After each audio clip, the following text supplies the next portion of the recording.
السلام علیکم ورحمۃ اللہ وبرکاتہ۔ محترم ناظرین، امید ہے کہ آپ حضرات خیر و عافیت سے ہوں گے اور بہترین ایمان کی حالت میں ہوں گے۔ اللہ تعالیٰ آپ سبھی کو صحیح سلامت رکھے، ایمان کی حالت میں رکھے اور جب تک بھی زندہ رکھے ایمان اور اسلام کے ساتھ زندہ رکھے، واپسی پر ایمان نصیب فرمائے۔ آپ حضرات آمین کہہ دیجئے، کمنٹ میں لکھ کر آمین کہیے یا ویسے ہی کہیے، آمین کہہ دینا چاہیے، بہت بڑی دعا ہے۔ اور امید کرتا ہوں کہ آپ حضرات حج 2023 کی تیاریوں میں مصروف ہوں گے۔ تو میں اللہ سے دعا کرتا ہوں کہ جو لوگ بھی حج 2023 میں جانا چاہتے ہیں یا فارم بھر چکے ہیں یا بھرنا چاہتے ہیں یا ان کا کور نمبر آ گیا ہے، سبھی کے لیے دعا گو ہوں اللہ تبارک و تعالی سب کی منظوری اللہ تعالی دلوا دے اور سب کا جو ہے حج 2023 میں جانا آسان فرمائے، اور جو مشکلیں ہیں، رکاوٹیں ہیں، کسی بھی طرح سے اللہ تعالیٰ ان سب کو جو ہے ختم فرمائے۔ میرے دوستو، میں آپ کے لیے جو ہے اس وقت جو ایک اچھی خبر لے کر کے آیا ہوں، وہ ہے میٹرو کی خبر، کہ آپ جب حج کا فارم بھر رہے ہوں گے تو وہاں میٹرو یس اور نو کا آپشن آ رہا ہوگا۔ تو میٹرو کیا ہے؟ کیا ہمیں اسے یس کرنا چاہیے یا ہمیں اسے نو کرنا چاہیے؟ اس کے بارے میں آپ کو مکمل جانکاری دوں گا۔ آپ جو ہے ویڈیو کو لاسٹ تک دیکھیں۔ اگر آپ نے چینل کو سبسکرائب نہیں کیا تو جلدی سے کر لیں، ویڈیو کو لائک کر دیں، شیئر کر دیں، کمنٹ کر دیں۔ میرے بھائیوں، جب آپ فارم بھرتے ہیں تو وہاں میٹرو کا آپشن آتا ہے یس اور نو۔ تو یس کا مطلب یہ ہے کہ آپ میٹرو چاہتے ہیں، یعنی میٹرو کو اگر آپ نے یس کر دیا تو آپ کو میٹرو ملے گی مکے میں، مدینے میں میٹرو نہیں ملے گی۔ اس کا مطلب یہ نہیں کہ آپ جیسے ہی فلائٹ سے اتریں گے آپ کو میٹرو جو ہے کھڑی ہوئی ملے گی، نہیں۔ آپ جیسے ہی جا کر کے ایئرپورٹ میں اتریں گے، ہوائی جہاز سے آپ اتریں گے اور آپ باہر نکلیں گے تو آپ کو فوراً ایک بس کھڑی ہوئی نظر آئے گی۔ آپ جو ہے بس میں بیٹھیں گے، بس میں بیٹھتے ہی آپ سے پاسپورٹ لے لیے جائیں گے۔ جو حج کمیٹی کے جو لوگ رہتے ہیں وہ پاسپورٹ جو ہے جمع کر لیتے ہیں۔ تو آپ جو ہے ڈرے نہیں، گھبرائے نہیں، ان کو پاسپورٹ دے دیں۔ اس کے بعد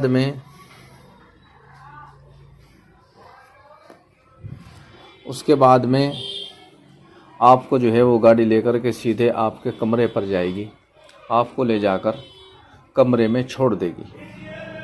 تو آپ جو ہے کمرے میں پہنچ جائیں، آرام سے وہاں رہیں۔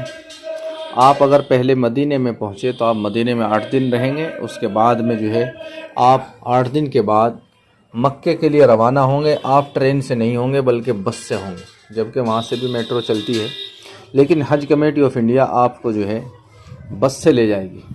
آپ جب مکے میں پہنچ جائیں گے اور حج کا سفر شروع ہوگا، حج جو ہے صرف 5 دن ہوتا ہے، یہ بقرعید کے پاس جا کر کے ہوگا۔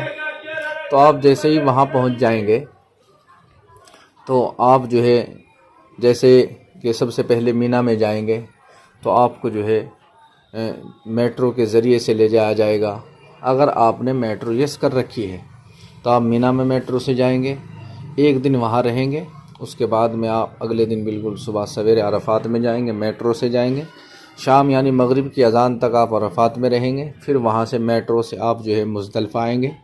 پوری رات آپ مزدلفہ میں آرام کریں گے اور مزدلفہ میں آرام کرنے کے بعد صبح سویرے آپ پھر دوبارہ سے مینا جائیں گے۔ تو یہ سفر جو ہے آپ کا صرف میٹرو میں ہوگا۔ اس کے علاوہ مدینے سے مکہ آپ میٹرو میں نہیں جائیں گے، صرف جو ہے حج کے دوران جہاں سواریوں کی ضرورت ہوگی وہاں آپ میٹرو میں سفر کریں گے۔ میرے دوستو، اگر آپ نے میٹرو کو نو کر دیا تو آپ پریشان نہ ہو، گھبرائے نہیں کہ بھائی اگر ہم نے نو کر دیا یا کر دیا ہوگا تو اب ہمارا کیا ہوگا؟ ہمیں وہاں کے رستے معلوم نہیں ہیں، ہم وہاں کی زبان بھاشا نہیں جانتے، تو ہم کیسے وہاں سفر کریں گے، کیسا رستہ تلاش کریں گے؟ یہ پریشان ہونے والی بات بالکل نہیں ہے۔ اگر آپ نے میٹرو کو نو کر دیا ہے تو کوئی بات نہیں، آپ کو جو ہے بس ملے گی۔ آپ کو جو ہے بلڈنگ سے لے کر آپ کو جب مینا میں لے جایا جائے گا تو آپ کے کمرے کے سامنے بس لگ جائے گی، آپ کے ہاتھوں میں بلے پہنا دیے جائیں گے، کڑے پہنا دیے جائیں گے اور آپ کے جو ہے سامنے بس لگ جائے گی۔ آپ بس میں سوار ہوں گے تو آپ کو بس مینا میں چھوڑ دے گی۔ مینا سے عرفات جائیں گے تو بس میں جائیں گے، عرفات سے مزدلفہ آئیں گے تو بس میں آئیں گے، اور عرفات سے مزدلفہ سے جب آپ مینا جائیں گے تو آپ کو پیدل جانا پڑے گا۔ اور میری رائے تو یہ ہے کہ میٹرو والوں سے بھی اور بس والوں سے بھی، جس نے یس کر دیا اور نو کر دیا، آپ جو ہے شروع کے دن مینا میں جب پہنچیں گے، جب تو آپ نے اگر یس کر دیا تو میٹرو سے آ جائیں، اور نو کر دیا تو بس سے آ جائیں۔ اس کے بعد میں آپ عرفات میں بھی جو ہے میٹرو سے چلے جائیں، نو والے بس سے چلے جائیں۔ عرفات سے جب آپ چھٹیں گے، مغرب کی اذان ہوتے ہی وہاں سے نکلنا ہے، تو ساری پبلک ایک دم نکلتی ہے، بسیں جو ہے لائن پہ لائن لگی رہتی ہے، اور ایسا نہیں کہ کوئی بھی کسی بس میں بیٹھ جائے، نہیں، بلکہ سب کی بسیں الگ ہوتی ہے۔ بسوں کے اوپر نمبر پڑے ہوئے تھے، مکتب نمبر، تو آپ اپنے مکتب کے نمبر کی بس کی انتظار میں کھڑے رہیں گے تو بہت وقت گزر جائے گا، پھر جام لگ جاتا ہے کہ بسیں بہت زیادہ ہوتی ہیں۔ اس لیے ہم نے خود بھی اور دوسروں نے بھی یہ جائزہ لیا، اور ہم نے خود بھی سفر کیا کہ آپ پیدل چلیں تو انشاءاللہ بہت جلد آپ جو ہے مزدلفہ میں پہنچ جائیں گے۔ بس جو ہے جام میں کھڑی رہے گی اور آپ انشاءاللہ پیدل پہنچ جائیں گے۔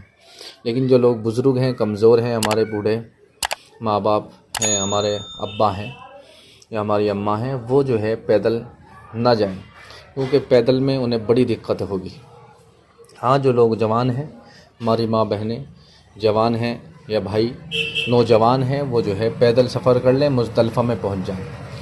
آپ کو مغرب کی اور عشاء کی نماز مزدلفہ میں ہی پڑھنی ہے، اکٹھی پڑھی جاتی ہے، یہ قانون ہے شریعت کا۔ آپ وہاں جا کر پڑھیں، پوری رات آپ وہاں رہیں گے، وہاں سے کنکری لیں گے۔ بہرحال یہ ساری باتیں تو بعد میں ہوتی رہے گی، ابھی جب جانے کا وقت قریب آئے گا۔ اصل تو جو ہے میٹرو کے بارے میں بتانا تھا، تو آپ یس کر دیں، بہت اچھا ہے۔ لیکن میٹرو میں دقتیں کیا ہوتی ہیں، جیسے ہی آپ نے یس کر دیا اور آپ جو ہے مینا سے اس میں میٹرو میں بیٹھنا چاہتے ہیں، یا عرفات سے آپ میٹرو میں بیٹھنا چاہتے ہیں، تو آپ کو جو ہے بہت لمبی لائن میں لگنا پڑتا ہے۔ بہت دیر میں جانے کے بعد آپ اسٹیشن پہ اوپر پہنچتے ہیں، جب آپ کو ٹرین ملتی ہے، کیونکہ بھیڑ بہت زیادہ ہوتی ہے، کئی لاکھ کا مجمع ہوتا ہے۔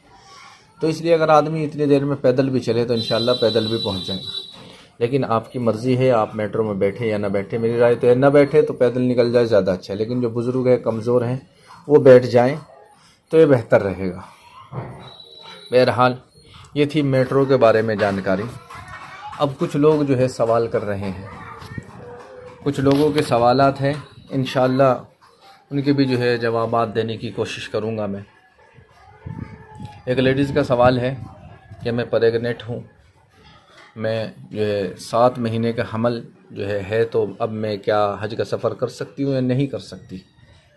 میری بہن، اگر آپ حمل سے ہیں اور آپ جو ہے جس وقت آپ کا سفر ہوگا اس وقت آپ جو ہے آپ کا مہینہ اگر 7واں رہا اور آپ وہاں پہنچے گی تو پھر امید ہے کہ جون میں آپ کو جو ہے بیبی پیدا ہوگا، تو وہاں جا کر بڑی مشکلیں ہوگی۔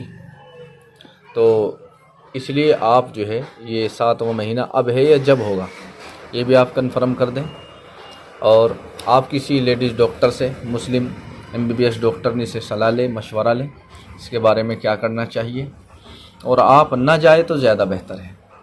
اس کی وجہ کیا ہے کہ آپ وہاں گئے اور آپ جو ہے اس وقت جو ہے مکے میں رہیں گے، مکے میں آپ کو جو ہے بچہ پیدا ہو گیا، اب آپ جو ہے 1.25 مہینے تک آپ ناپاک رہے گی۔ اب ناپاکی کی حالت میں آپ جو ہے طواف نہیں کر سکتی، نماز نہیں پڑھ سکتی، عمرہ ادا نہیں کر سکتی، تو یہ بڑی دقت آپ کے لیے ہوگی۔ دوسری بات یہ ہے کہ آخر میں ایک طواف ہوتا ہے، طواف زیارت، یہ بھی فرضوں میں سے ہے، اور ایک آخری طواف ہوتا ہے جب آدمی سفر کے لیے روانگی کے وقت کا ہوتا ہے، وہ بہت ضروری ہے۔ تو ناپاکی کی حالت میں وہ بھی نہیں کر پائے گی، تو وہ اتنا ضروری ہے کہ اگر آپ نے وہ طواف نہیں کیا تو آپ کا جو ہے نکاح بھی ٹوٹ جائے گا، آپ کو دوبارہ واپس جانا پڑے گا، وہ کرنا ہی پڑے گا۔ تو ناپاکی کی حالت میں آپ اتنے دن وہاں کیسے رکیں گے؟ بڑی دقتیں بن جائے گی، اس لیے نہ جائے تو بہتر ہے۔ کیونکہ جو عورتیں جاتی ہے، اگر انہیں جو ہے ماہواری ہو جائے، پرائیویٹ جو ان کی ہر مہینے کی جو دقت ہے خون آنے والی، وہ شروع ہو جائے تو، اور آپ کی جو ہے فلائٹ واپسی کا وقت ہو رہا ہے، تو آپ جو ہے واپس نہیں آ سکتے جب تک وہ طواف نہیں ہوگا، اور آپ ابھی ناپاکی میں ہیں۔ آپ جب تک پاک ہوں گے پھر اس کے بعد وہ طواف ہوگا جب آ سکتے ہیں۔ تو پھر آپ کو وہاں حج کمیٹی کا آفس ہوتا ہے، وہاں جانا پڑے گا، وہاں جا کر آپ کو درخواست دینی پڑے گی کہ مجبور ہوں میں ابھی نہیں جا سکتی، میری فلائٹ کی جو تاریخ ہے وہ چینج کر دی جائے، اسے آگے بڑھا دی جائے، آپ کو یہ کرنا پڑے گا۔ تو اس لیے میری گزارش ہے کہ جو عورتیں پریگنیٹ ہیں اور انہیں خطرہ ہے کہ وہاں بچہ پیدا ہو سکتا ہے تو وہاں نہ جائیں، وہ نہ جائیں۔ ہاں اگر 1-2 مہینے کی پریگنیٹ ہے تو وہ جا سکتی ہے، اسے کوئی دقت نہیں۔ ایک بات تو یہ تھی، اور جو لوگوں نے سوالات کیے ہیں ان میں ایک سوال یہ کیا گیا ہے،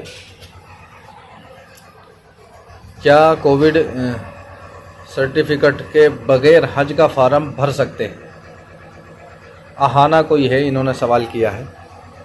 میری بہن آپ جو ہے بغیر کووڈ کے سرٹیفکیٹ کے آپ حج کا فارم نہیں بھر سکتے، یہ کمپلسری ہے۔ آپ نے اگر 1 ڈوز بھی لگوا رکھی ہے تو آپ حج کا فارم نہیں بھر سکتے، آپ کو جو ہے دونوں ڈوز پہلے لگوانی ہوگی اور اس کے بعد ہی آپ حج کا فارم بھر سکتی ہیں۔ آپ جو ہے پہلے جا کر کے ڈوز لگوا لیں اور اس کے بعد فارم بھریں۔ یہ ہے نزارو منصوری، انہوں نے دعا کی درخواست کی ہے، اللہ تعالیٰ ان کی مشکلیں آسان فرمائے، تمام پریشانیوں کو دور فرمائے۔ ایک یہ بھائی ہے عبدالعزیز بھٹ، السلام علیکم۔ وعلیکم السلام ورحمۃ اللہ وبرکاتہ۔ انہوں نے درخواست کی ہے کہ پلیز آپ میری صحت کے لیے دعا کریں، یہ بزرگ آدمی ہیں، بیچارے بوڑھے آدمی ہیں، کمزور ہیں، حج پہ جانا چاہتے ہیں، اللہ تعالیٰ انہیں شفائے کلیہ عاجلہ مستمرہ دائمہ نصیب فرمائے، صحت تندرستی سے اللہ تبارک و تعالیٰ انہیں نوازے۔ اور اسی طرح سے حفصہ، یہ حفصہ بہن ہیں، انہوں نے سوال کیا ہے، السلام علیکم وعلیکم السلام، کیا گروپ آئی ڈی ہی کور نمبر ہوتا ہے؟ جی ہاں، گروپ آئی ڈی جو آپ کو ملی ہے UPF سے شروع ہوگی، UPF سے آپ جو ہے اس سے ڈال کر جو ہے اپنا فارم کی ساری استھتی اسٹیٹس جو ہے آپ چیک کر سکتے ہیں، تو آپ کا یہی جو ہے کور نمبر ہے۔ اور اسی طرح سے سوال کیا گیا ہے، فارم سبمٹ کر دیا ہے، دعا کی درخواست ہے، اللہ تعالیٰ آپ کے جو ہے منظوری جلد سے جلد اللہ تعالیٰ دعا دے۔ عمر جبار بھائی نے سوال کیا، انہوں نے درخواست کی ہے آپ سبھی سے بھی جو بھی اس ویڈیو کو سن رہے ہیں، درخواست ہے کہ سبھی حج 2023 میں جانے والوں کے لیے دعا کریں، اپنے لیے بھی اور دوسروں کے لیے بھی دعا کریں۔ اور یہ افتخار بھائی ہے، انہوں نے سوال کیا ہے، بھائی میں 2019 سے 22 تک فارم بھر رہا ہوں، نمبر نہیں لگا، 22 میں ویب سائٹ پر میرا کور نمبر ڈالنے پر کور ڈوز نوٹسٹ لکھ کر آتا ہے۔ بھائی میری آپ سے گزارش ہے کہ آپ جو ہے حج ہاؤس پہنچ جائیں، حج کمیٹی آف انڈیا کا جو حج ہاؤس ہے، آپ دہلی کے قریب ہوں تو دہلی میں پہنچ جائیں، حج شہر میں بھی ہے، آپ جہاں بھی ہیں اپنے شہر میں حج کمیٹی کا آفس معلوم کر کے حج ہاؤس پہنچ جائے اور وہاں جا کر کے پریشانی بتائے، انشاءاللہ امید ہے کہ آپ کی یہ پریشانی حل ہو جائے۔ دوسرا سوال انہوں نے کیا ہے بھائی نے، افتخار بھائی نے، کہ کیا اس سال گرین کیٹیگری ہے؟ میں آپ کو بتا دوں ہر سال جو ہے 2 کیٹیگری کا حج ہوتا تھا۔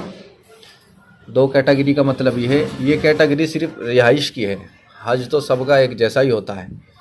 تو یہ جو گرین کیٹیگری ہے، گرین کیٹیگری وہ ہے کہ اس میں جو ہے بلڈنگ بالکل جو ہے حرم کے قریب ملتی ہے، یعنی اس میں بس میں بیٹھنا نہیں پڑتا، تو یہ بھی جو ہے بالکل قریب نہیں ہوتا، 1 کلومیٹر کم سے کم 1-1.5 کلومیٹر پیدل چلنا پڑتا ہے، بڑا مشکل ہوتا ہے، اس میں پیسے بھی زیادہ لگتے تھے اور لوگ جو مالدار قسم کے زیادہ مالدار لوگ ہیں وہ اس میں فارم بھرتے تھے، لیکن وہاں جا کر پیدل چل کے وہ پریشان ہو جاتے تھے۔ لیکن اس سال جو ہے حج کمیٹی آف انڈیا نے اسے ختم کر دیا ہے گرین کیٹیگری کو، اب صرف جو ہے ایک ہی کیٹیگری ہے عزیزیہ، اور عزیزیہ کیٹیگری میں جو ہے آپ کو بس سے جانا پڑتا ہے حرم، جس میں تقریباً آدھا گھنٹہ لگتا ہے حرم جانے میں۔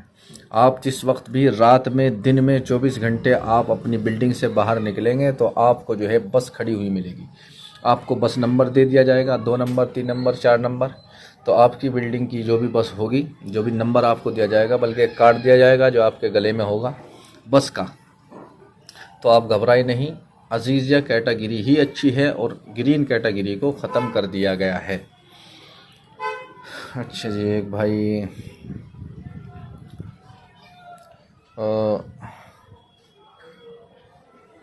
اور بھائیوں کے جو بھی سوالات ہیں اور جو بھی آپ کچھ معلومات کرنا چاہتے ہیں کچھ بھائیوں نے جو ہے حج بدل کے بارے میں بھی سوال کیا تھا، وہ انشاءاللہ ویڈیو شام تک یا کل صبح تک میں ڈالوں گا، اس کے بارے میں پوری تفصیل مجھے ڈالنی ہے کیونکہ ویڈیو اب کافی لمبی ہو چکی ہے، اور مستقل ویڈیو انشاءاللہ اس پہ آج یا کل ضرور آ جائے گی، آپ اسے ضرور سنیں۔ جو لوگ حج بدل میں جانا چاہتے ہیں یا جو لوگ حج ایک بار کر چکے ہیں وہ دوبارہ جانا چاہتے ہیں، چاہے انہوں نے ٹور سے کیا ہو یا بغیر ٹور کے کیا ہو، اس کے بارے میں مکمل تفصیل انشاءاللہ شام تک یا کل صبح تک آئے گی۔ جب تک کے لیے چلتے ہیں، خدا حافظ، دعاؤں میں یاد رکھنا آپ سب بھی، اور پھر ملاقات ہوگی اگلی ویڈیو کے ساتھ۔ السلام علیکم ورحمۃ اللہ وبرکاتہ۔